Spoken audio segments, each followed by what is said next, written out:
एक मस्त वीडियो हो जाएगा, खाली बैठ के 2-3 मिनट सुन लो, ठीक है। तो इसमें कौन से स्टैंडर्ड्स इन्वॉल्व है, इसमें है 3rd, 4th और 5th, 3 स्टैंडर्ड, ठीक है। मजा आया। तो इसमें 3rd स्टैंडर्ड में कैसे हम लोगों को हिस्ट्री नया सब्जेक्ट इंट्रोड्यूस हुआ रहता है कि, और उसमें हिस्ट्री उस टाइम पे जब नया था तब मैं स्कॉलर नहीं था और अभी भी नहीं हूँ, लेकिन उस टाइम पे मेरी बड़े आंसर से मेरे को बहुत दुश्मनी थी कि, और बड़े आंसर्स भी उस टाइम पे कैसे बड़े लगते थे, वो जो छोटी बुक रहती थी उसका एक पेज तो वो छोटे ही होते थे, लेकिन उस टाइम पे हम लोगों को बड़े लगते थे ना कि यार इतना बड़ा आंसर मैं कैसे याद करूंगा उस टाइम पे। तो मेरे पीछे मेरा रोल नंबर 1 था और मेरे पीछे वाले बंदे का रोल नंबर 2 था, ठीक। तो मैं उसको एग्जाम के टाइम पे उसको बोला था कि यार तू एक काम कर, तू हिस्ट्री ज्योग्राफी करके आ, मैं मैथ्स और साइंस करके आऊंगा। मस्त मजा आ रहा है।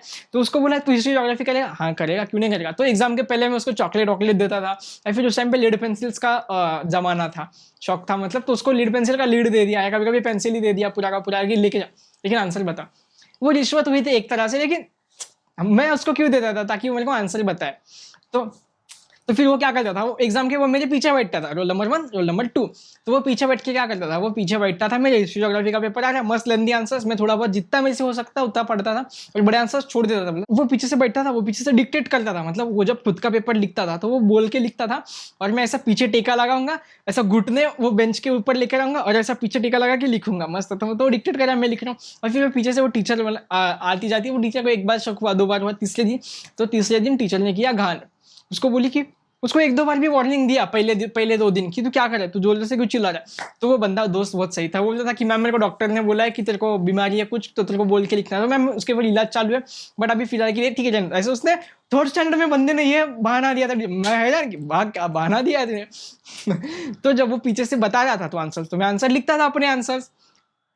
तो मस्त 2 बार 2 पेपर निकल गए, तीसरे पेपर के दिन एक आंसर मेरे को नहीं आ रहा था, तो मैंने उसको पूछा कि बॉस आंसर बता जा रहा। तो वो डिक्टेट करना चालू हो गया, तो मैम ने उसको उठाया, बोली, तो सुपरविजन के लिए उस दिन दूसरी मैम आई थी, तो मैम ने उसको उठाया, बोली तू उठ यहाँ से, तू डिक्टेट करके लिख रहा है, आगे वाले को डिस्टर्ब हो रहा है। लेकिन मैम डिस्टर्ब नहीं हो रहा था उस टाइम पे, मैम को कौन बताएगा ना कि मेरे को डिस्टर्ब नहीं हो रहा। तो उसने वो मैम ने उसको उठाया और एक कोने में भेज दिया, जहाँ पे कोई उसके आंसर्स कॉपी नहीं, वो अकेला बड़बड़ आ रहा है वहाँ बैठ कर, उस टाइम पे बैठ के शांति से लिख रहा है। तो अभी क्यों नहीं बड़बड़ आ जाए, बोलते कि मैम अभी वो बीमारी है ना, तो वो कभी आती है कभी जाती है। तो ऐसा उसने बहाना दिया था। तो फिर उस दिन मैं क्या करा, फिर उस दिन मैं रो दिया, पेपर लिखते लिखते मैं रो रहा हूँ 3rd स्टैंडर्ड में, कि मेरे को अभी भी याद है कि मैं पेपर लिखते मैं रोया था उस टाइम पे। तो पेपर लिखते लिखते रो दिया कि अब इस पेपर में फेल, अब मैं पेपर में केटी। उसने मेरे को 3-4 बार उसने केटी अभी ना आया ना, तो उस टाइम पे मेरे फेल, अभी घर पे मम्मी डांटेंगी, पापा मारेंगे, पता नहीं क्या क्या होएगा। तो उस टाइम पे जब भी मैं उससे आंसर मांगता था ना, वो खाली एक ही लाइन मेरे को बोलता था, एक ही लाइन, कि देख जितना तू बड़े आंसर से डरेगा उतना वो तेरे को डराएंगे। उसका मतलब तो मेरे को उस टाइम पे समझ में आया नहीं, लेकिन अब टाइम पे आ रहा है। अभी हम लोग बड़े बड़े आंसर्स लिखते हैं, बड़े बड़े मतलब छोटे बुक के 1 पेज के आंसर से पहले हम लोग डरते थे, अभी बड़े बुक के हम लोग 2 पेज आराम से लिख देते कि यार ये छोटा लग रहा है और थोड़ा सा लिख सकते हैं इसके अंदर। तो कहीं ना कहीं हम लोग भी कोई ना कोई चीजों से डरते हैं ना, तो उस डर को बाहर निकालना जरूरी होता है कि करो उस चीज के लिए कोशिश तो करो कम से कम कि यार मैं ये कर सकता हूँ। लेकिन दिक्कत यहाँ तक भी सॉल्व नहीं हुई, एक टाइम आता है ना कि यार आप लोग फिर भी नहीं करते। देखो हम लोग इंसान है, हम जल्दी से सुधरने वाले हैं नहीं, जब तक हम लोगों को इमरजेंसी नहीं आए, ऑप्शन ही नहीं अपने पास। तो 4th स्टैंडर्ड तक ये किस्सा मस्त चला, 3rd में चला, 4th में चला, लेकिन 5th स्टैंडर्ड से किस्सा बदल गया। 5th में हम लोग सेकेंडरी में आए और 5th में एग्जाम के कुछ रूल्स होते हैं, मेरे को नहीं पता था सेकेंडरी स्कूल के क्या रूल्स होते हैं। तो वहाँ का एग्जाम का रूल नंबर 1 होता था कि हम लोग कैसे 4th 1 पीछे रोल नंबर 2 होता था, नहीं 5th स्टैंडर्ड में एक बेंच छोड़ के बिठा देते। हमने बोला शिट ये क्या हुआ, अपने पीछे वाला कहाँ है, पीछे वाला एक बेंच छोड़ के वहां से आंसर कैसे बताएगा। लेकिन फिर भी हमने 1-2 बार क्या किया, बीच में जो बंदा बैठा था उसके साथ थोड़ी सेटिंग लगा के आजू बाजू थोड़ा सा कर लेते थे हम लोग कि ये इसका फिलअप का मैचअप का पूछे। लेकिन जो बड़े बड़े आंसर्स थे वो तो पास करना खत्म ही ना, फिलअप ट्रू और फॉल्स तो वो सब हम पहले ही कर लेते थे, उसमें कोई नई बात ही नहीं। तो 5th स्टैंडर्ड में मेरे पास कोई ऑप्शन ही नहीं बचा था। 5th स्टैंडर्ड में मेरे को ऑप्शन ही नहीं है ना, एक बेंच छोड़ के बैठेगा, पास होना है पेपर में, मम्मी डांटेंगी पापा डांटेंगे, क्या करे, खुद से करना पड़ा, कोई ऑप्शन ही नहीं है। तो उस टाइम पे करना पड़ा, 2 साल लगे मेरे को वो आंसर्स के साथ ये होने में, और फिर मेरे 7th स्टैंडर्ड से सब नॉर्मल हो गया, बड़े बड़े आंसर्स लिख पाते थे हम लोग। तो उसकी शुरुआत कहाँ से हुई, 5th स्टैंडर्ड में, जब मेरे पास कोई ऑप्शन ही नहीं था तब करना पड़ा। तो शायद अगर उस टाइम पे 5th के बाद भी अगर स्कूल एक बेंच छोड़ के ना बिठा रही होती और वो जो बंदा है वो मेरे पीछे ही होता था, तो शायद आज भी मैं बड़े आंसर्स नहीं लिख पाता था। तो इसका मतलब जो भी हो रहा है सब सही जा रहा है आपकी जिंदगी में, टेंशन लेने की कोई बात नहीं है। और प्लीज जिस भी चीज से आप डर रहे हो वो चीज को करो तो सही। ये तो सिर्फ एक आंसर्स का एग्जाम्पल हो गया। आजकल तुम लोग कोई भी चीज से डरते हैं यार कि नहीं मैं शायद वीडियो नहीं बनाऊंगा, मेरे को खुद की आवाज गंदी लगती है, मेरे को वीडियो नहीं बनाना है, मेरे को लोग क्या कहेंगे, मेरे स्कूल वाले मेरा मजाक उड़ाएंगे, मैं रील्स पे नहीं नाच रहा, मैं इंस्टाग्राम का अकाउंट हैंडल नहीं कर रहा, मैं बिजनेस नहीं करूंगा, शायद फेल हो गया तो। ये सब चीजें होती है ना, तो उसकी शुरुआत उसी चीज से होती है जो चीज आपको डरा रही है।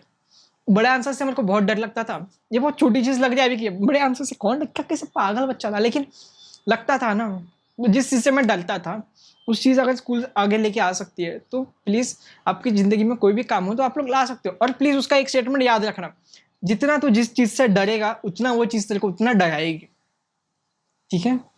मेरे पीछे वाले ने बोला है, कमेंट सेक्शन में उसको अच्छा खासा बोलो कि जितना तुम जिस चीज से डरोगे वो चीज तुम्हें उतना डराएगी।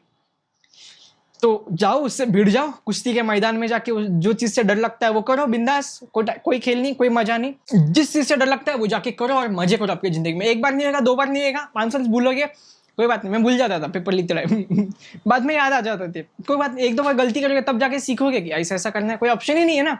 उस टाइम में मेरे पास कोई ऑप्शन ही नहीं बचा कि यार पीछे वाला तो गया, अभी अपने को ही सब करना है ठीक है तो इतना ही था इस वाली वीडियो के लिए। उम्मीद है इसके बाद आप लोगों को समझ में आ चुका रहेगा कि जिस चीज़ से आपको डर लगता है उस चीज़ को करना सीख जाओ, क्योंकि एक टाइम के बाद तुम्हारे पास ऐसा ऑप्शन आएगा कि तुम्हारे पास दूसरा कोई ऑप्शन ही नहीं बचेगा, ऐसा ऑप्शन की कोई ऑप्शन ही नहीं, यही जो है यही है अभी फिलहाल।